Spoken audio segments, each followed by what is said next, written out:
আজকে আমি রান্না করে দেখাবো গরুর মাংসের রেজালা। তো তার জন্য প্রথমে আমি গরুর মাংস ভালোভাবে ধুয়ে একটি পাত্রে নিয়ে নিয়েছি।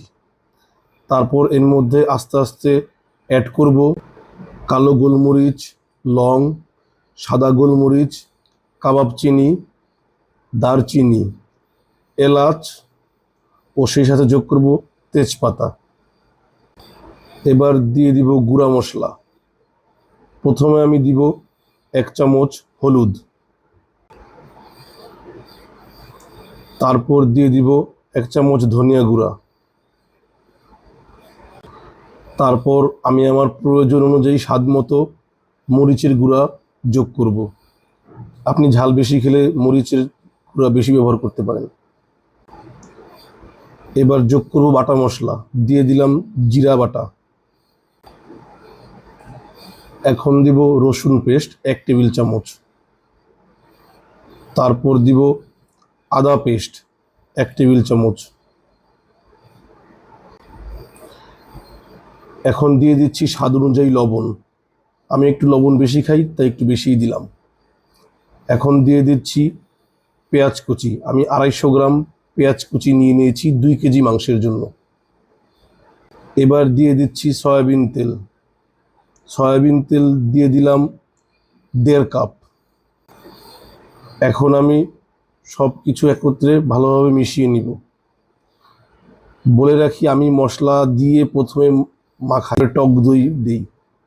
এখন আমি দিয়ে দিব 2 টেবিল চামচ টক দই।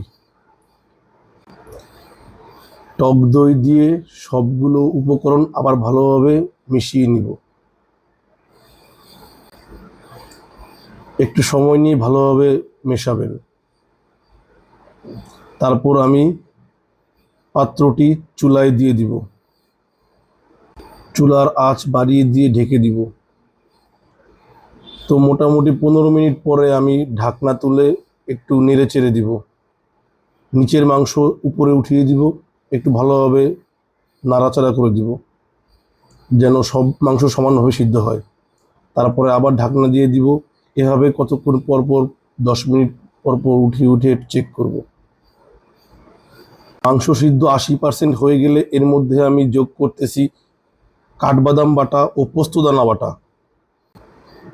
এগুলো আমি ব্লেন্ডার করে নিয়েছিলাম। সেই সাথে দিয়ে দিচ্ছি আধা কাপ পরিমাণের পাউডার দুধ পানি দিয়ে মিশিয়ে। তারপর এর মধ্যে দিয়ে দিব কাঁচামরিচ। আমি একটু ঝাল বেশি খাই তাই একটু মরিচ বেশি পরিমাণেই দিয়েছি। তারপর এগুলো একটু ভালোভাবে মিশিয়ে চুলার আঁচ মিডিয়াম করে ঢেকে দিয়ে দিব রান্না হওয়ার জন্য। তো আমি আগেই বলে রাখি, এই রান্নায় আমি কোনো ধরনের পানি ব্যবহার করব না।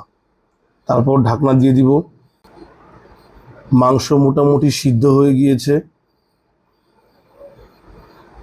তো এটা সিদ্ধ হয়ে যায় কোনো রকম প্যারা ছাড়াই।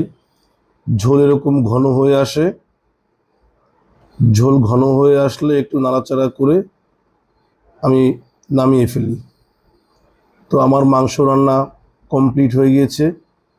গরুর মাংসের রেজালা খেতে আমার কাছে আলহামদুলিল্লাহ ভালোই লাগে। আপনারা চেষ্টা করে দেখবেন, আশা করি ভালোই লাগবে আপনাদের। ধন্যবাদ।